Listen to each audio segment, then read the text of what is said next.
Montgomery College African-American history professor Alonzo Smith was 20 years old and living in D.C. when the first March on Washington took place back in 1963. He's acutely aware of the march's huge importance in the history of civil rights. 1963 was a really kind of a turning point year in the whole civil rights movement, because it really marked a time when the civil rights movement was really thrust into national prominence. Susan Andrews, a retired Montgomery County librarian who attended last week's 50th anniversary celebration of the march, participated in the 1963 march, also as a 20-year-old D.C. college student. I was a student at then D.C. Teachers College, right, and which was on Howard University's campus, and so throngs of us came.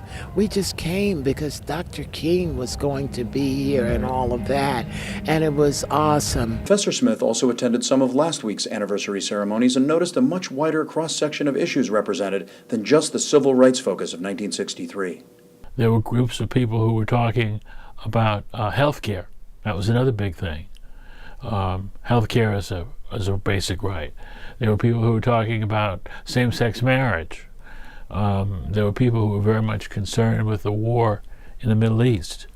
There were people who were concerned about the environment.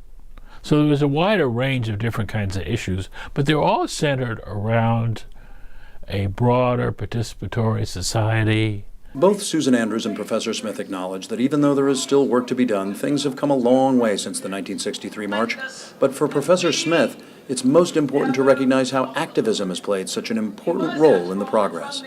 In congratulating ourselves on how far we've come, we recognize the value of activism and community organization, and we recognize the value of pushing. And the more you push, the better it gets. In Rockville, this is Steve Hauk.